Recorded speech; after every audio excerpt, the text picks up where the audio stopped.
குரங்கு தான் கட்டிருக்கு. ஆனா குரங்குகளை வச்சுன்னு யாரும் ஒரு வியாபாரம் பண்ணவே முடியாது. மனுஷனை கூட்டாலே பாதி கட்டின்னு இருக்கிறச்சே விட்டுட்டு ஓடிப்படுறான். இதுக்கப்புறம் குரங்குகளை கூட்ட எங்கேயா நம்ம கட்டிக்க முடியுமா? சபல சித்தமான குரங்கு. ஆனா அதை கொண்டு ராமன் சேத்து கட்டியிருக்காருன்னா, எனக்கு சேத்து கட்டணும், ஆயிரக்கணக்கான மக்கள் வந்து சேவிக்கணும், பரம பாவனமா இருக்கணும், என் திருவடி படணும், போகணும். இதுக்கு யார் ஒத்தாசையா இருந்தா நமக்கு என்ன? ஆழ்வார் பாசுரத்துல சொன்னார், இவா யாரும் கட்டல, ஒரு வில்லால் ஓங்கு முன்னீர் அடைத்துலகங்கள் உய்ய செருவிலே அறக்கருகோனை செத்தனம் சேவகனார் மருவிய பெரிய கோவில் மதில் திருவரங்கம் என்ன கருவிலே திருவிழாதீர் காலத்தை கழிக்கின் நீரே. ஒரு வில்லால் ஒரு அம்பு கொண்டு சேத்து கட்டிட்டான்னார். வில்ல வளைச்ச உடனே சமுத்திரராஜன் பயந்துன்னு ஓடி வந்தானோ இல்லையோ, அப்ப வில்லுதான் சேத்துவ கட்டித்தே தவிர மற்ற பேர் அல்லர். அப்ப குரங்களை கொண்டு சேத்து கட்டுறாருன்னா வேஷம் மாறி போச்சு. அவ மனுஷனை வச்சுன்னு கட்டிருக்கணும், இல்ல குரங்க வச்சுன்னு கட்டுறார். வேஷத்தை அப்பப்ப மாத்திக்கிறார். நல்ல வேஷம் போட்டவர் தான், ஆனா அப்பப்ப மாத்தி விடுவார். ஆனா சீத்தை மட்டும் இந்த கதாபாத்திரத்துல தப்பே பண்ண மாட்டான்.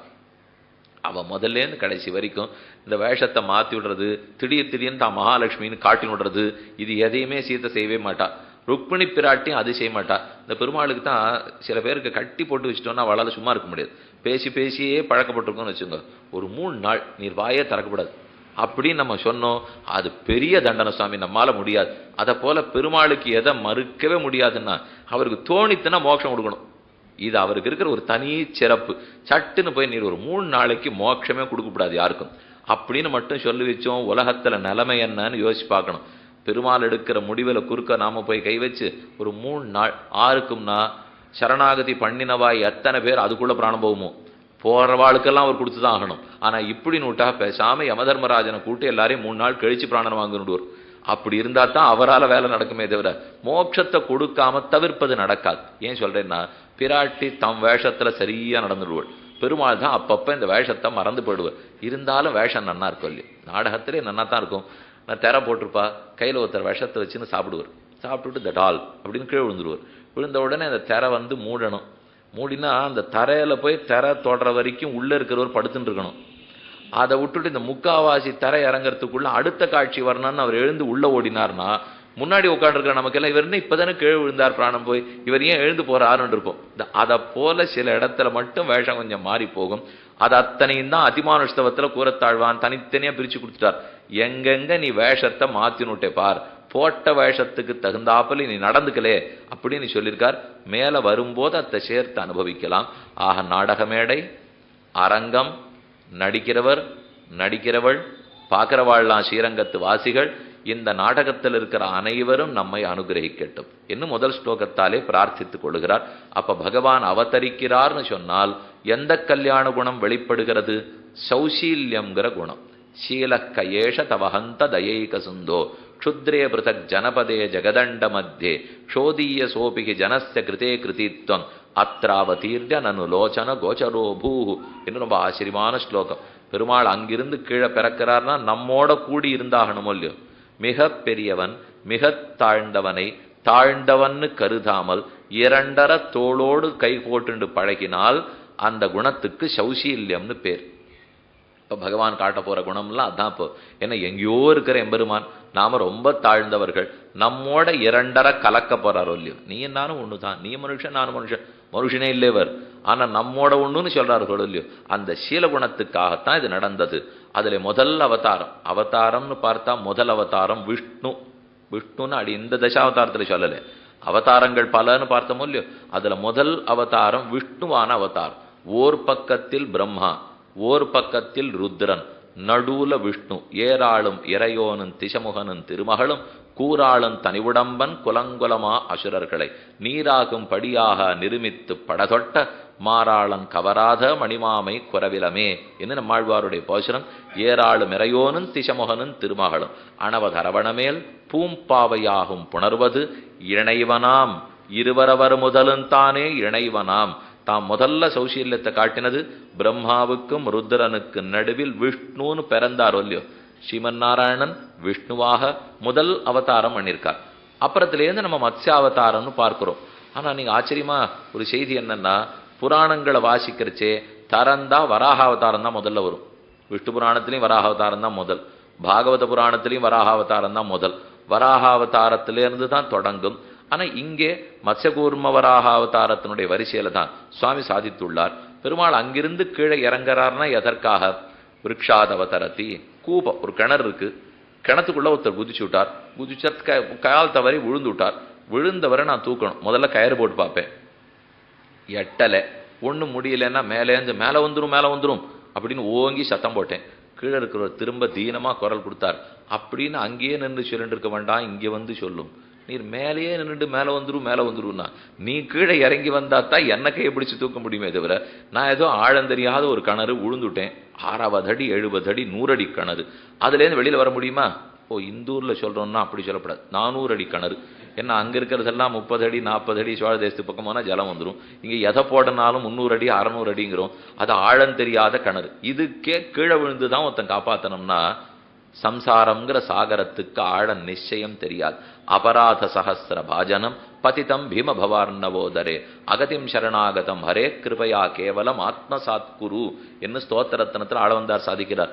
இந்த சம்சார சாகரம்ங்கிறது கோரம் அனந்த கிளேச பாஜனம், ஆழம் தெரியாத பெரும் பாழும் கடல். அதனுடைய ஆழத்துல நாம விழுந்திருக்கோம். பெருமாள் வைகுந்தத்திலிருந்து மேலே வந்துறேன்னு எங்க மேலே வர்றது? நமக்கு ஏதும் தெரியல, கை குடிக்கிறதுக்கு ஆள் இல்லை. அதுக்காகத்தான் அவர் மேலேருந்து கீழே இறங்குறார். இந்த சம்சார சாகரத்தில் நாம் விழுந்திருக்க நம்ம கைபிடிச்சு தூக்கணுங்கிறதுக்காகத்தான் அவர் இறங்குறார். தூக்கிறதுக்கு அவர் வந்துட்டார். அப்ப அவர் செய்யற முயற்சியில ஒத்தாசிக்கு கூட வர வேண்டாமோ? பிராட்டியும் கூடவே இறங்கி விடுறாள். அதனாலதான் அவதாரம்ங்கிறது இருவரும் சேர்த்து செய்கிறார்கள். கிணற்றில் விழுந்தவனை தூக்கி விடுவதற்காக செய்கிறார்கள். இந்த நாடக அரங்கம் பிராட்டியினுடைய நிறுத்த ஸ்தானம், ஸ்ரீரங்கம் என்று சொல்றோம். ரங்கம் நாட்டியம் ஆடுற இடம், அரங்கம். ரங்கம் ரங்கம்னா யுத்தரங்கம் இல்லை, இது அரங்கம். இந்த அரங்கம்ங்கிறது பிராட்டியினுடைய நாட்டியம் ஆடுற ஸ்தானமா.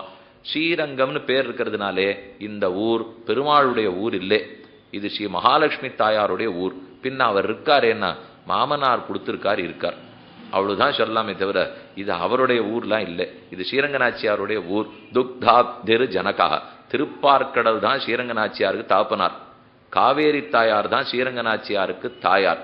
இவா 2 பேரும் சேர்த்து காவேரி ஓடி வந்துட்டு இருக்கிறச்சே தம் பொண்ணுக்கு சீர் கொடுக்கணுங்கிறதுக்காக ரொம்ப நாளா பாரிச்சு மேற்க பிரிஞ்சு கிழக்க சேர்ந்து நடுவுல ஒரு தீவை ஏற்படுத்தி வச்சுட்டு இருக்கான்.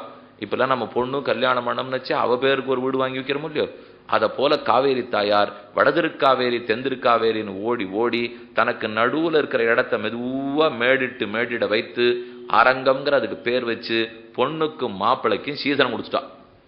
அந்த சீர்தனத்துல தான் இப்ப ஸ்திரீக்கு தனமாவந்தத்துல தான் 2 பேரும் வாழ்ந்துட்டு இருக்கா. என்னைக்கும் மாமனார் மாமியார் வீடு தான் இருக்கிறதுலயே சுகதமம் அப்படின்னு சொல்லியிருக்கா. ரொம்ப சுகம்ங்கிறது அங்குதான். ஆனா கொஞ்ச நாளைக்கு இருந்தா, ரொம்ப நாள் இருந்தா இல்லை, ஏதோ ஒரு நாள் இருக்கலாம், 2 நாள் இருக்கலாம், 4 நாள் இருக்கலாம். வேடிக்கையா ஒரு சம்ஸ்கிருத ஸ்லோகம் உண்டு. நம்ம மாமியார் வீட்டுல போயிருக்கோம், அங்க நன்னா தான் உபச்சாரம்லாம் பண்ணுவா. முதல் 2 நாள் 3 நாள் இருக்கிற வரைக்கும் உபச்சாரம் நன்னா இருக்கும். கொஞ்சம் கொஞ்சமா எப்படி உபச்சாரம் குறைஞ்சிட்டு போகும்னு வேடிக்கையா அந்த ஸ்லோகம் சொல்றது. क्वचित् धारा क्वचित् बिंदु क्वचित् पात्र निषेवणम क्वचित् कणकणा शब्दा क्वचित् तदपि दुर्लभम. இது ஒரு ஸ்லோகம். நெய் குத்துவாளாம். முதல் நாள் நெய் குத்த ஆரம்பிக்கிறதுலேருந்து எப்படி உபச்சாரம் குறையிறதுன்னு தெரிஞ்சுக்கலாம் அப்படின்னு இந்த ஸ்லோகம் சொல்றது. क्वचित् धारा, பாத்திரத்துலேருந்து அப்படியே குட்டுவா, தாரையா நெய் விழுமா. இது 3 நாள் வரைக்கும். 4வது நாள் ஆயிடுத்துனா क्वचित् बिंदु, பிந்துன்னு சொன்னா துளி துளியா விழுறதுன்னு அர்த்தம். ஒரு சொட்டு, கொஞ்சம் சொட்டு மட்டும் விழும். கொச்சித் தாரா கொச்சித் பிந்து கொச்சித் பாத்திர நிஷேவனம்.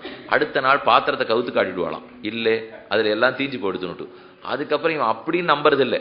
பாத்திரத்தை கவித்து காட்டினா நம்பிக்கை இல்லை. எனக்கு கணக்கணா சப்தாக, அந்த கரண்டியை உள்ள விட்டு ஒன்றும் இல்லை பார் அப்படின்னு கணக்கணான சத்தம் போட்டு காட்டுவாளாம். அடுத்த நாள் பாத்திரத்தையே கண்ணில் காட்ட மாட்டான். மிச்ச நாள் இதுவான் நடந்து சொல்லியோ. இப்படித்தான் நமக்கு இருக்கு வீட்டிலே. ஆனா எவ்வளவு ஆண்டுகளாக எத்தனை யுகங்களா பெரிய பெருமாள் அங்க இருக்காருன்னா அது பிராட்டிக்குன்னு இருக்கிற ஸ்தானம். அந்த ஸ்தானம் பிராட்டினுடைய நிறுத்த ஸ்தானம்னு பெரியவாச்சான் பிள்ளை தன்னுடைய வியாக்கியானத்துல சாதிக்கிறார்.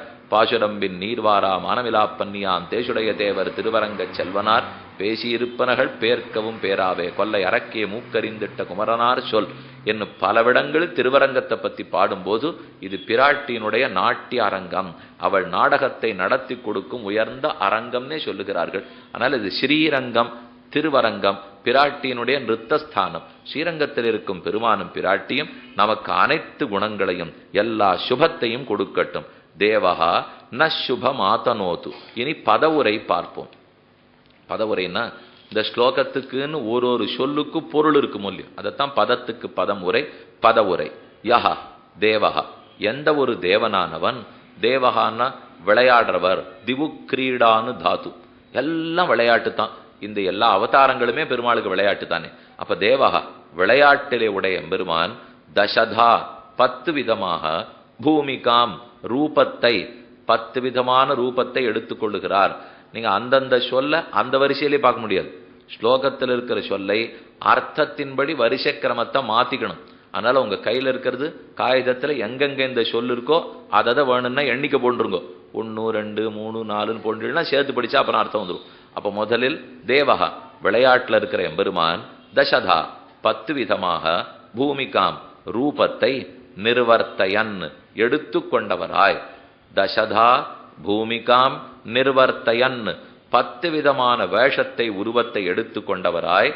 ரங்கே தாமனி திருவரங்கமாகிற திவ்யக்ஷேத்திரத்திலே, ரங்கே தாமனி ஸ்ரீரங்கம் என்கிற கோயிலிலே, லப்த நிர்பர ரசைகி லப்த கிடைக்க பெற்ற, நிர்பர மிகுதியான பூர்ணமான, ரசைகி போக்கியத்தை உடையவராய். இது சொல்றது இப்ப ஸ்ரீரங்க வாசிகளை பத்தி. என்ன பெருமாளும் பிராட்டியும் ரசம், அந்த ரசத்தை பூர்ணமா அவ அனுபவிச்சுருக்காரோ இல்லையோ. அதனால லப்த நிர்பர ரசைகி நல்ல ரசானுபவத்தை பெற்றவர்களாக இருக்கிற பாவுகைகி, பாவுகர்கள்னா ரசிகர்கள்னு அர்த்தம். முதல்ல பெருமாள் சேவைக்கு போனோம்னா ரசிகத்தன்மை இருக்கணும். பார்த்து நேரம் என்ன நித்தியப்படி இதே மாதிரி புறப்பாடு, இதே புஷ்பம், இதே புடிவாரு, இப்படி நின்றா பிரயோஜனமே இல்லை. முதல்ல ரசிக்க தெரிஞ்சவன் தான் பெருமாள் சேவைக்கவே வரணும். பாவுகைகி நல்ல ரசிகர்களாலே, அத்தியக்ஷிதா சேவிக்கப்பட்டவர் யாரோ. அப்ப தேவனான பெருமான் ஸ்ரீரங்கநாச்சியாரோட ஸ்ரீரங்க கஷேத்திரத்திலே நாடகம் நடத்துறார். 10 வேஷம் போட்டுக்கிறார். அத ரசிகத்தன்மை மிகுந்த பாவுக்கர்கள் அவர்களெல்லாம் அவர்களால நன்கு சேவிக்கப்படுகிறார். அத்தியக்ஷிதா பெருமாள் சேவிக்கப்பட்டவர்னு அர்த்தம். அவர்களால சேவிக்கப்பட்டவரோ யா எந்த ஒரு நாயிகா ஸ்ரீரங்க நாயகியும், பிருத்தக் விதேஷு வெவ்வேறு விதங்களான, ஸ்ரீரங்கநாச்சியார் அவனுக்கு தகுந்த மாதிரி வேஷம் போட்டுக்கிறாள் இல்லையோ. அப்ப வெவ்வேறு விதங்களான யத் பாவேஷு யாதொரு பகவானுடைய அவதாரங்களில், பிருத்தக் பாவம் வெவ்வேறு பாவம் அவர் போட்டுருக்கிற அவதாரங்கள். அப்ப அவர் எப்படி வெவ்வேறு அவதாரங்களை எடுத்துக்கிறாரோ, அனுகுணான் அதுக்கு சதிருஷமான, அதுக்கு தகுந்ததான அர்த்தம். அனுகுணமான அதுக்கு ஏத்ததுன்ற அர்த்தம் இல்லையோ. அப்ப அந்த 10 அவதாரங்களை பகவான் எடுத்துட்டா அதுக்கு ஏற்றதான பாவான் அவதாரங்களை ஸ்வயம் பிப்ரதி தான் எடுத்துக்கொள்ளுபவளாய். பிப்ரதி எடுத்துக்கொள்ளுபவள், ஸ்வயம் தான் தான் அதுக்கு தகுந்த 10 அவதாரங்கள் எடுத்துட்டு, யத் தர்மை எந்த ஒரு பெருமானுடைய தர்மங்களாலே, தர்மிணி தானும் அப்படியே தர்மத்தை உடையவளாய். பெருமாள் ஏதோ தர்மத்துக்காக அவதரிக்கிறார், அந்த தர்மத்தை நன்கு நடத்தி கொடுக்கறதுக்கு பிராட்டியும் அவதரிக்கிறாள். அப்ப பெருமானுடைய தர்மத்துக்கேத்த தர்மிணி, சகதர்மச்சாரிணி அப்படின்னு நம்ம சொல்லலையா. மனைவி குறித்து நம்முடைய சமதர்மச்சாரிணி அப்படின்னா இவர் தர்மத்தின் வழி போனா அந்த தர்மத்துக்கு அவ ஒத்தாசை பண்ணணும்னு அர்த்தம். அதனாலதான் தர்மிணி அந்த தர்மத்தின் வழி நடப்பவளாய். நானாகிருதி பகுவிதங்களான ரூபங்களை உடையவளாய். நானா ஆகிருதி, ஆகிருதி ரூபம் உருவம், நானா வெவ்வேறு பல பல ரூபங்களை கொண்டவளாய். இக இந்த பூமண்டலத்தில் திருவரங்கத்திலே விஹரதே பர்த்தாவுடன் நன்கு ஆனந்தமா ரசத்தை அனுபவிக்கிறாள், லீலாரசத்தை அனுபவிக்கிறாள். சாச்ச அந்த ஸ்ரீரங்கநாச்சியார் இருவரும், ரங்கநாச்சியாரும் ரங்கநாயகனும் இருவருமாக சேர்ந்து, நகா அடியோங்களுக்கு சுபம் சுபத்தை, ஞானம் பக்தி மோக்ஷம் ஆகிய சுபங்களை ஆதனோது விஸ்தாரமாக கொடுக்கட்டும், நிறைய நமக்கு கொடுக்கட்டும் அப்படின்னு ஸ்லோகார்த்தம். இப்ப ஸ்லோகம் சொல்றேன். தேவோன சுபமாதனோத்து. இப்போ ஸ்லோகத்தின் வரிசையில் இருக்கிற சப்தங்களுக்கு அந்தந்த சப்தத்துக்கு பொருள் என்னன்னு சொல்றேன். ஏன்னா இது எங்கெங்கயோ இருக்கிறது சொல்லிட்டு இருக்கிறதுனால கொஞ்சம் தடுமாறி படலாம். தேவஹா ஸ்ரீரங்கநாதன், நஹா நமக்கு, சுபம் சுபத்தை, ஆதனோத்து செய்யட்டும். யாரவர்? தசதா நிர்வர்த்தையன் பூமிகாம், பூமிகாம் வேஷத்தை, தசதா 10 விதமாக, நிர்வர்த்தையன் ஏற்றுக்கொண்டு, லப்த நிர்பரரசைஹி பாவுகைஹி அத்தியக்ஷிதா, நிர்பரரசைஹி லப்த பெருமானை அனுபவிக்கக்கூடிய சிறந்த ரசத்தை பெற்றவர்களாய், பாவுகைஹி ஸ்ரீரங்கவாசிகள் பெருமானிடத்துல ரசிகத்தன்மையோடு இருக்காளோ இல்லையோ அப்படிப்பட்டவர்களாலே, ரங்கே தாமனி திருவரங்கமாகிற க்ஷேத்திரத்திலே அத்தியக்ஷிதா நன்கு சேவிக்கப்பட்டவன். மேலும் இவள் என்ன செய்கிறாள்? யத் பாவேஷு பிருதக் விதேஷு, பெருமாள் எந்தெந்த பாவம் என்னென்ன வேஷத்தை பிருதக் விதேஷு வெவ்வேறு விதமாக எடுத்துக்கொள்ளுகிறாளோ அனுகுணான் அதற்கு அனுகுணமான பாவான் வேஷத்தை ஸ்வயம் பிப்ரதி தானும் ஏற்றுக்கொள்ளுபவளாய், யத் தர்மைஹிரிக தர்மணி, பெருமாள் எந்த தர்மத்தை நோக்கி நடக்கிறாரோ இவளும் அதே தர்மத்தில் துணை நிற்பவளாய். அவன் தார்மிகன், இவள் தர்மிணி. நானாகிருதிர் நாயிகா, நாயிகா ஸ்ரீரங்கநாச்சியார். நானாகிருதி வெவ்வேறு ரூபத்தை எடுத்துக்கொண்டவளாய் விஹரதே ஸ்ரீரங்கத்தில் நன்கு ஆனந்தமாக பெருமானோடு அனுபவிக்கிறாள். இப்படிப்பட்ட தம்பதிகள் நசுபமாதனோது, நமக்கு சுபத்தை நன்கு கொடுக்கட்டும் என்று பிரார்த்தித்துக் கொள்ளுகிறார். இனி இதற்கு மேலே இதுக்குன்னு இருக்கிற அழகான சில அர்த்தங்கள் ஒரு 10 நிமிஷம் மட்டும் அவ்வர்த்தங்களை சொல்லிட்டு முடிவரை செய்யலாம். தேவகா ந சுபமாதனோது, எப்ப சுபம்னு தொடங்குறாரோ அப்ப மங்களாச்சரணம், மங்களத்தை ஆசாசனம் பண்ணிவிடுறார். எல்லாருக்கும் மங்களம் ஏற்படட்டும். ந சுபம், நமக்கு சுபத்தை கொடுக்கணும்னா எது சுபம்? சுபம் சுபம்னு ஆங்காங்க பார்த்தா பத்திரிகைகள் கிடைச்சல சுபம் அப்படின்னு போட்டு முடிச்சுடுறாளோ இல்லையோ. அப்படின்னா என்னது? சுபத்தை கொடுக்கணும்னா ஏது? ஞானந்தான் சுபம், ஆனந்தந்தான் சுபம், பெருமாளுடைய திருமேனியே சுபம். ஏன்னா அதுக்கு சுபாசிரயம்ங்கிற ஒரு பெயர் உண்டு. பெருமானுடைய திருமேனியை நமக்கு காட்சி கொடுக்கட்டும். ஏன்னா நம்ம புலன்கள்லாம் அடங்கிறதுக்கு வழி பகவான் திருமேனி தரிசனம். அதை சேவிக்க சேவிக்க கண்ணு காது மூக்கெல்லாம் அடக்கத்துக்கு வந்துடும். அதனாலதான் சுபமான ஆசிரியங்கிற திருமேனி, அந்த திருமேனி சேவியை நமக்கு கொடுக்கட்டும். ஒன்று சுபமானது ஞானம், ஞானம் இருந்துட்டா எல்லாம் நல்லது நடக்கும் இல்லையோ. பகவத் விஷய ஞானம் நமக்கு ஏற்படட்டும். ஆனந்தம் பரமசுபம்னு சொன்னா பரம ஆனந்தம், ஆனந்தத்தை நமக்கு கொடுக்கட்டும். ஆனால் தேவன் எப்படி இருக்கிறார்? திவு கிரீடானு தாத்து, எப்போதும் விளையாடிண்டே இருக்கார். இந்த 10 அவதாரங்களுமே அவருக்கு ஒரு விளையாட்டு தான். அதுக்கு நடுவுல நடத்திய அனைத்துமே பெருமானை பொறுத்த வரைக்கும் ஒரு விளையாட்டு தான். அப்ப விளையாட்டோடு கூடிய பெருமான் ந சுபமாதனோது தசதா நிர்வர்த்தயன் பூமிகாம், பூமிகை அப்படின்னா 2 அர்த்தம் உண்டு. அவதாரம்னு அதாவது அவதாரிக்கைன்னு ஒரு அர்த்தம். பூமிகான்னு புஸ்தகம் ஆரம்பத்தில் போடுவா பார்த்திருக்கீங்களா? அப்படின்னா இதுதான் முன்னுரை, அதுக்கு பூமிகான்னு. இல்லை மூர்த்தி பேதம், வெவ்வேறு மூர்த்திகள் எடுத்துக்கிறாரோ இல்லையோ, அந்த வேஷம் போட்டுக்கிறத தான் இந்த இடத்துல பூமிகான்னு சாதிக்கிறார். பூமிகாம் லப்த நிர்பர ரசைஹி, பெருமானே ஒளி படைத்தவன். ஒளி இருந்துருத்துன்னா ஒரு லாபம் என்ன தெரியுமோ? நாடக மேடையில ஆரம்பிச்ச உடனே எல்லா இடத்துலையும் விளக்கணைச்சு விடுவாள் இல்லையோ. நாடகம்னு ஆரம்பித்தா பகல் பொழுதுல போட்டா நன்னா ரசிக்காது, ராத்திரியில போட்டு இருட்டான இடத்துல பார்த்தா தான் நாடகம் நன்னா இருக்கும். ஸ்ரீரங்கம் ஒரே இருட்டான இடம் இருக்கட்டேன்னா 2 பக்கம் ஒரே புறச்சோலை, காவேரி, எங்கே பார்த்தாலும் இருட்டு, மேகம் தரண்டு கிடக்கிறது. பெருமாளை சேவிக்கணுண்டு மயிலினம் ஆளும் சோலை, வண்டினம் முரளும் சோலை, மயிலினம் ஆளும் சோலை, கொண்டால் மீது அணவும் சோலை, குயிலினம் கூவும் சோலை, இவ்வளவு இருக்கிறச்சு ஒரே இருட்டு. பெருமாளே வேற கருப்பு. இந்த கருப்பு இருட்டு மேகம் நாடகம் யார் பார்க்கற சொல்லும்? எல்லாமே இருட்டா இருந்துட்டா வெளிச்சம் வேண்டாமோன்னா தேவகா, தேவகாங்கிற சப்தத்துக்கு ஒரு அர்த்தம் உண்டு. திவு தியுதி, திவு காந்தி, திவுங்கிற தாத்து ஒளி படைத்தவன், காந்தி உடையவன்கிற பொருள்ல வரும். நாமெல்லாம் நாடகத்தில் இருக்கிறவாளை நடுவில் நிறுத்திட்டு அவ மேல மேல பச்சை சகப்பு மஞ்சள் நீலன்னு விளக்கு போடணும். போட்டு அதை சுத்தி அவ கோவப்படுறான்னா முகத்துல சரியா இவனுக்கு காட்ட தெரியாது, அதனால சகப்பு விளக்கு அடிச்சுக்கணும். அவ ரொம்ப நன்னா பாடுறா அப்படி பச்சை பச்சையல்னு இருக்கிறத அனுபவிக்கிறாள்னா முகத்துல காட்ட தெரியாது, பச்சை விளக்கு அடிச்சுக்கணும். இவ்வளவுதான் இன்னைக்கு. இப்போ முதல்ல முகத்தை கிட்டக்க காட்டுற தைரியமே யாருக்கும் இருக்கிறது இல்லை. ஏன்னா அழுன்னா அதுக்கு அழ வரல, சிரின்னா சிரிக்க வரல. அப்ப தள்ளி இருந்துட்டு பின்னாடியிலேருந்து அடராப்புல சத்தம் கொடுத்துக்க வேண்டியதான். அந்த மாதிரி நிலைமை ஆயிடுத்து. ஆனா இங்க நாடகாரங்க அப்படி இல்லை. இந்த இடத்துல இருக்கிற வேறுபாடு, பெருமானே ஒளி படைத்தவர் இல்லையோ. அப்ப நாடகாரங்க முழுக்க இருட்டா இருக்கு, அவருடைய ஒளியில அவரே சேவை சாய்ச்சுக்கிறார். வேற ஒளி கிடையவே கிடையாது. பெருமானே ஒளி, பிராட்டியே ஒளி. எப்படி இருக்கணும் கொஞ்சம் கற்பனை பண்ணி பார்த்துக்கணும். ரசிகர்களா இருக்கணும்னு சொல்லியிருக்காரோ இல்லையோ. நாம ரசிக்க தெரிஞ்சாதான் பகவத் விஷயத்தை அனுபவிக்கிறதுக்கே முடியும். ஊர்ல உலகத்தை கண்டத்தை ரசிச்சுட்டு இருக்கோம் வாசல் நின்றுட்டு. அதை விட்டுட்டு பகவத் விஷயம்ங்கிறது நித்தியமான ரசமோ இல்லையோ. விளக்கு போட்டு நடிகனை பார்த்தா எப்படி இருக்கும், நடிகரே ஜோதி உருவமா இருந்தா எப்படி இருக்கும்னு யோசிச்சு பார்க்கணும். அவரே ஜோதி, அவருடைய திருமேனி வர்ணமே மாறி மாறி வருது. அவளே ஜோதி, கருத்த சோதி வடிவு பெருமானது, சகப்பு சோதி வடிவு பிராட்டியது. கருத்த மேகத்தை போல அவர் இருக்கார், அதுல மின்னல் வெட்டினா போலே பிராட்டி சேவை சாதிக்கிறாள். இந்த 2 பேரும் சேர்ந்து நாடக மேடையில வேஷத்தை மாத்தி வந்தாள்னா பார்க்கிறவர்கள் பாக்கியசாலிகள் தானே. அதுதான் சுவாமி சாதித்தார். ரங்கே தாமனி லப்த நிர்பர ரசைஹி, அனைத்து கல்யாண குணங்களும் பூர்ணமா அனுபவிக்க பெற்றவர்கள். இந்த இடத்துல லப்த நிர்பர ரசைகி, நிர்பரம் அப்படின்னால் பொறுப்பில்லாமைன்னு ஒரு அர்த்தம். ஆனா இந்த இடத்துல நிர்பரம்னா பூர்ணமானங்கிற அர்த்தத்தை சொல்லியிருக்கார். பரிபூர்ணமாக லப்த நிர்பர ரசைகி, பெருமானுடைய ரசானுபவத்தை பெற்றிருக்கார்கள். அவர் ரசமா, மாம்பழத்துல ரசம் இருக்கு, வாழைப்பழத்துல ரசம் இருக்கு.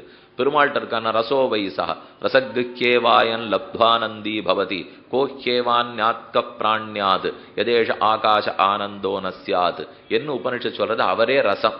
அதனாலதான் அந்த ரசத்தை இவர்கள் அனுபவிக்கிறாளாம். லப்த நிர்பர ரசைகி அத்தியக்ஷிதோ பாவுகைகி, பாவுகைகி நன்கு அனுபவிக்க தெரிந்தவர்கள். இதே விஷயத்தை பிபத பாகவதம் ரசமாலயம் முகுரஹோ ரசிகாபுவி பாவுக்காக சுகாச்சாரியர் தொடக்கத்துல பாகவத மகாபுராணத்துல தெரிவிக்கிறார். இந்த பாகவதம்ங்கிற ரசகனம் பொருந்திய பழத்தை சாப்பிடுங்க, ரசமா உங்களுக்கு கொடுத்துருக்கேன், ஆனா உங்கள்கிட்ட ஒன்னே எதிர்பார்க்கிறேன்னா நாம் உடனே பயந்துட்டோம். எவ்வளவு ஆளுக்கு 100 ரூபாய் கொடுக்கணுமா, 200 ரூபாய் கொடுக்கணுமா, என்ன கொடுக்கணும்னா ரசிகத்தன்மையை கொடுங்கோ, அதான் எனக்கு வேணும், வேற எதையும் நான் கேட்கல. இப்போ ரசிக்கவே தெரியாம இருந்தீங்கன்னா என் ஸ்லோகத்தை நீங்க வாசிக்காதீங்க. ரசிகத்தன்மை இருந்தா வாசிக்குவாங்க. பிபத பாகவதம் ரசமாலயம் முகுரஹோ ரசிகாபுவி பாவுக்காக. அந்த ரசிகத்தன்மை பாவுகத்தன்மை இந்த ரெண்டு இங்கேயும் தேசிகன் பயன்படுத்தியிருக்கார். பிபத பாகவதத்தை போலே லப்த நிர்பர ரசைகி அத்தியக்ஷிதோ பாவுகைகி. பாகவதம்ங்கிற ரசகனம் பொருந்திய பழத்தை சாப்பிடுங்க, ரசமா உங்களுக்கு கொடுத்துருக்கேன், ஆனா உங்கள்கிட்ட ஒன்னே எதிர்பார்க்கிறேன்னா நாம் உடனே பயந்துட்டோம். எவ்வளவு ஆளுக்கு 100 ரூபாய் கொடுக்கணுமா, 200 ரூபாய் கொடுக்கணுமா, என்ன கொடுக்கணும்னா ரசிகத்தன்மையை கொடுங்கோ, அதான் எனக்கு வேணும், வேற எதையும் நான் கேட்கல. இப்போ ரசிக்கவே தெரியாம இருந்தீங்கன்னா என் ஸ்லோகத்தை நீங்க வாசிக்காதீங்க. ரசிகத்தன்மை இருந்தா வாசிக்குவாங்க. பிபத பாகவதம் ரசமாலயம் முகுரஹோ ரசிகாபுவி பாவுக்காக. அந்த ரசிகத்தன்மை பாவுகத்தன்மை இந்த ரெண்டு இங்கேயும் தேசிகன் பயன்படுத்தியிருக்கார். பிபத பாகவதத்தை போலே லப்த நிர்பர ரசைகி அத்தியக்ஷிதோ பாவுகைகி. பாவுகர்களால நன்கு அனுபவிக்கப்பட்டவராய். அப்ப பெருமான் ஸ்ரீரங்கவாசிகளால் நன்னா அனுபவிக்கப்படுறார். நமக்கே பொறாமையா இருக்கும். அந்த ஊருக்கு போனீங்கன்னா எப்ப என்ன புறப்பாடு, என்ன திருமஞ்சனை, என்ன உற்சவம், சாத்துமரே எல்லாம் கூட்டமா நின்றுப்பா. கார்த்தால் 6 மணி புறப்பாடு அதே கூட்டம் இருக்கும், 9 மணி அதே கூட்டம், ராத்திரி 10 மணி அதே கூட்டம். இவள்லாம் எப்ப தளிகை பண்றாள்னே நமக்கு தெரியாது. அந்த ஊர்க்காரா ஸ்திரீகள் எல்லாரும் வந்து நிடுவா, புருஷாலாம் வந்து நிற்பா. வீடுன்னு ஒன்று இவாளுக்கு இருக்கா இல்லையா, பள்ளிக்கூடத்துக்கு பிள்ளைகளை அனுப்பணுமா இல்லையா, வேலையே கிடையாதா, இங்கேயே இருக்காளேன்னா லப்த நிர்பர ரசைகி. அது அனைத்துமா பெருமானையே பெற்றுற்றபடியாலே மற்ற காரியம்லாம் தானே நடக்குது. அவள் சாப்பிடலையா தூங்கலையா எல்லாம் பண்ணிட்டுதான் இருக்கா. ஆனா பெருமான் பிரதானம், மற்றது அத்தனை அப்பறம். நடுவுல சந்நிதி, அதை சுத்தி இருக்கிற 12 வீதிகள். எதுவா இருந்தாலும் அவர் தானே லட்சியம், என்ன அனுபவமா இருந்தாலும் அங்குதானே கிடைக்க வேண்டும். அதனால நல்ல நிர்பர ரசத்தை பெற்றவர்களாய் அத்தியக்ஷிதோ பாவுகைகி. இவர்கள் எல்லாருடைய கண்களுக்கும் பெருமாள் சேவை சாதிக்கிறார். வருஷத்துக்கு 180 நாள் புறப்பாடு இருக்கு அந்த ஊர்ல. நாளே 365, 180 நாள் புறப்பாடு. ஒன்று உத்தர வீதியில் எழுவர், இல்லை சித்திர வீதியில் எழுவர், இல்லை 8 வீதியிலையும் எழுவர், இல்லை ஒரு மண்டபத்துக்கு எங்கெங்கோ போயிடுவர். ஆங்காங்கு போய் அவாவா கண்களார பருகிறாளோ இல்லையோ, நித்த சூரிகள் சதா பஷ்யந்தி சூரையாகான் அனுபவிக்கிறாளோ இல்லையோ, ஸ்ரீரங்க வாசிகளால நன்கு அனுபவிக்கப்பட்டவன். அதோடல்ல அத்தியக்ஷிதன் 10 ஆழ்வார்களாலேயும் அனுபவிக்கப்பட்டு பாடப்பட்டவனோ இல்லையோ. 11 பாடும் பெருமாள் என்று திருவரங்கநாதனுக்கே வைபவம். ஆக 10 ஆழ்வார்களும் சேர்த்து அனுபவித்திருக்கிறார்கள். பாவுகைகி யத் பாவேஷு பிருதக் விதேஷு அனுகுணான். யத் பாவேஷு பாவுகன் ரசிகத்தன்மை இருக்கிறவன் பெருமாள் அனுபவிச்சான்னா ஆக்லாத சீத நேத்ராம்புகு புலகீகிருத காத்திரவான் சதா பரகுணாவிஷ்டா திரஷ்டவியா சர்வதேகிபிகி. பெருமான் அனுபவிக்க கண்லேருந்து ஜலமா கொட்டுறதான், கால் நடுங்கிறது, தொண்டையெல்லாம் ஒரே நடுங்கி போச்சு, பேசுறதுக்கு வரல. அவன் தான் பாவத்தோடு இருக்கிறவன். பெருமானை பத்தி பாடணுன்னே நன்னா விரப்பா உட்கார்ந்து கொண்டு கண்ணில் துளி கூட ஜலம் வராமல் முறைச்சு பார்த்துட்டு பெருமாள் அனுபவிக்கிறேன்னா இது அனுபவம் இல்லை. பாவசுத்தியோடு அனுபவிக்கணும் இல்லையோ. தேட்டருந்திரல் தேனினை தென்னரங்கனை திருமாதுவாழ் வாட்டமில் வனமான மார்பன வாழ்த்தி மால்கொள் சிந்தையராய் ஆட்டமேவி அயர்ந்தட தயர் வெய்தும் மெய்யடியார்கள் தம் இட்டங்கண்டிட கூடுமேல் அதுகாணும் கண்பயனாவதே. ரங்க ரங்க ரங்கன்னு உறந்த குரல்ல சொல்றா. கால் தள்ளாடி போச்சு, விடறான் ஆடி ஆடி அகங்கரைந்து இச பாடி பாடி கண்ணீர் மல்கி நாடி நாடி நரசிங்காவென்னு வாடி வாடும் இவ்வாழ்நுதலே. குலசேகரர் தெரிவிக்கிறார், ஆயனே அரங்கா என் அழைக்கின்றேன், ரங்காரங்கான்னு என் அத்தன் அச்சன் அரங்கனுக்கு அடியார்களாகி அவனுக்கே பித்தராமவர் பித்தரல்லர் மற்றையார் முற்றும் பித்தரே என்று பாசம். யார் ரங்கரங்கான்னு பாடி கால் ஆடி தள்ளாடி போய் கீழே விழுந்துட்டானோ அவன்தான் பித்தன் அல்லாதவன். யார் அதை பாடி கீழே விழலையோ இவாதான் பித்து பிடிச்சுவா. நாம பக்தன் பித்தனாச்சேன்னா மற்ற யார் முத்தும் பித்தரே, மற்ற பேர் பக்தி இல்லாதவன் தான் பித்தர்கள். பக்தி இருக்கிறவன் தான் பித்து தெளிஞ்சு இருக்கிறவன். உலகத்துல பைத்தியம் தெளிஞ்சு நம்பெருமாள்கிட்ட பைத்தியம் முடிச்சு கொடுத்தவனுக்கு. திருவரங்கநாதனிடத்துல பைத்தியம், லோக விஷயத்துல துளி கூட பைத்தியம் இல்லை. எப்படியும் பைத்தியம் தான், நாமும் பைத்தியம் தான், பக்தர்களும் பைத்தியம் தான். ஆனா எங்கேன்னு தான் அர்த்தம். பெருமானிடத்துல பித்து அவளுக்கு, உலக விஷயத்துல பித்து நமக்கு. மற்ற யார் முற்றும் பித்தரேன்னு சாதித்தார். அப்படி பித்தர்களாக இருந்து பெருமான அனுபவிச்சிருக்கிற ஸ்ரீரங்கவாசிகளாலே நன்கு பார்க்கப்பட்டவனாய் யத் பாவேஷு பிருதக் விதேஷ்வனுகுணான், பெருமான் என்னென்ன பாவத்துல என்னென்ன வேஷம் கொண்டு வராரோ அப்பப்படியே அவளும் பிறக்கிறாளோ இல்லையோ. இதை விஷ்ணு புராணத்திலே பராசர மகர்ஷி தெரிவிக்கிறார். யதா சர்வகதோ விஷ்ணு ததைவேயம் ஜுஜோத்தம, பெருமான் எப்பப்படி பிறக்கிறாரோ கூடவே இவளும் பிறக்கிறாள்.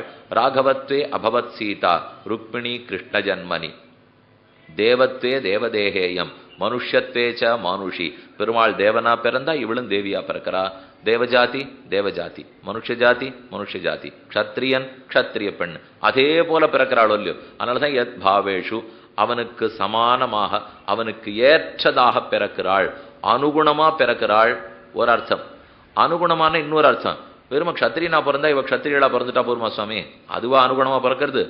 மனத்துக்கு அனுகுணமாக பிறக்கிறாள். பெருமான் மனசால என்ன நினைக்கிறானோ அப்படியே நிறைவேற்றி விடுறாரோ இல்லையோ, அனுகுணான். மூணாவது, அவன் எந்த தர்மத்தை தனக்கு சிறந்ததா எடுத்துக்கிறானோ அதே தர்மத்துல உதவுவதற்காக பிறக்கிறாள். பெருமாள் எடுத்துருக்கிற தர்மம் ஆன்று சம்சம் பரோ தர்மஹா त्वत्तयेव மயா ஸ்ருதா, சீதையே தெரிவிக்கிறார். கிருபை, கிருப்பதான் பகவானை பொறுத்த வரைக்கும் தர்மம். நம்ம பொறுத்த தர்மம்னா குளம் வெட்டுறது, அன்னதானம் பண்றது, தீர்த்த தானம் பண்றது நமக்கு தர்மம். பெருமானுக்கு தர்மம்னா அடியார்களிடத்துல கிருபையை காட்டி க்ஷமித்து மோட்சத்தை கொடுத்தல். அதுக்கு தகுந்த புருஷகார பூதையா பிராட்டி இருக்காளோ இல்லையோ. ஏன்னா நாம குற்றங்களோட போய் நின்னா க்ஷமித்து அதை நீக்கி பெருமானிடத்துல கொண்டு போய் சேர்த்து விடுறதுன்னா அப்ப அவர் மோட்சத்துக்கு அழைச்சின்னு போறதுங்கிற தர்மத்தை அவரே, அதுக்காக கொண்டு நிறுத்துறதுங்கிற தர்மத்தை இவை ஏத்துட்டு இருக்காளோ இல்லையோ.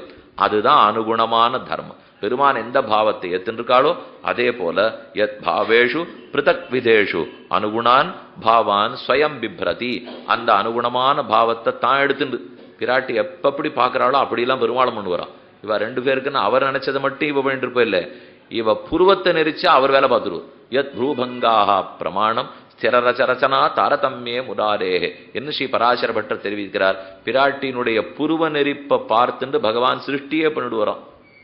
விதத்தே கிலம், ரங்கநாதன் இந்த உலகத்தையே சிருஷ்டிக்கிறார்னா அவள் புருவ நெருப்பு பார்த்து அவள் ஆசைக்காக அவளுடைய ஆனந்தத்துக்காகவே செய்கிறார்னா, அப்ப நம்ம கணவன் தனக்குன்னு இருக்காருன்னு அந்த பெண்ணுக்கு தெரிஞ்சு போச்சு. அப்ப அப்படியே அந்த பெண் அவனுக்குன்னு இருந்துருவளோ இல்லையோ. அதை தான் ஒத்தருக்குண்டான பாவத்தில் நெருக்கத்தை சொன்னார். பாவான் ஸ்வயம் பிப்ரதி, இப்படி தானே எடுத்துக்கொண்டு யத் தர்மைரிக, எந்த தர்மத்தை பெருமான் நடத்துகிறானோ அதே போல தானும் நடத்தி அவர் துளி மன்னிக்கிறதுக்கு மறந்தா கூட இவ விட்டு கொடுத்துட மாட்டா. இப்ப எல்லாரையும் பகவானே க்ஷமிச்சிருவார். ஆனா பிராட்டி அதை விட 4 படி மேலே. ராட்சசிகள் எல்லாரையும் கொல்லணும்னார் ஹனுமான். ராவணன் முடிஞ்சு போயிட்டான், ராமனுக்கு பட்டாபிஷேகம் ஆகணும், புறப்படணும். அசோகவனத்தை ஹனுமான் செய்தி சொன்னார் இல்லையோ. அந்த சமயத்துல ஹனுமான் பிரார்த்திக்கிறார், இந்த 700 ராட்சசிகளும் ஒன்னு ரொம்ப 10 மாசம் கட்டப்படுத்தியிருக்கா, நான் கையில வச்சு பிழிஞ்சு வாழை கொண்டு விடுறேன், அனுமதி கொடுத்தா போரும்னார். சீதை சொன்ன, என்ன உண்மை ராமன்ட்ட இதைத்தான் நீர் கத்துன்னு வந்தீரா? காலில் விழுந்தவா எல்லாரையும் ரட்சிக்கணும்னு கற்றுக் கொடுத்தானா, இல்லை அவள் எல்லாரையும் கொன்னுடணும்னு உங்க ராமன் கற்றுக் கொடுத்தானா? ஹனுமான் கேட்டார், இவா காலையே விடலையே அப்படின்னு அவர் சொன்னார். காலில் விழுந்தவனை ரட்சிக்கிறது உங்க ராமனுக்கு தர்மம், அதை விட ஒரு படி மேலனா விழாதவர்களையும் ரட்சிப்பேன் போயிட்டு வரமுட்டான். விழுந்தவர்களை ரட்சிக்கிறதா ராமந்து. காலில் விழாதல் இருந்தாலும் பிராட்டி ரட்சிக்கிறாள். பாபானாம்பா சுபானாம்பா வதாருகானாம் பிளவங்கம காரியம் கருணம் ஆத்தியன நகச்சின்னாபராத்தியத்தின்னு ஸ்லோகம். அவன் தர்மத்துக்கேற்று தானும் எடுத்துக்கொண்டு யத் தர்மைரிக தர்மிணி விஹரதே நானா கிருதிர் நாயிகா, வெவ்வேறு ரூபத்தை எடுத்துக்கொண்டு நித்தேவேஷா ஜெக விஷ்ணு ஸ்ரீர் அனபாயினி தேவத்தே தேவதேகேயம் மனுஷத்தேச்ச மானுஷி, பெருமான விட்டு பிரியாதவளாய் அவளும் கூடவே பிறந்து அனைத்து நாடகத்திலேயும் நடனுக்கேற்ற நட்டியாக இருந்து இருவருமாக லீலாரசத்தை அனுபவிக்கிறார்கள்.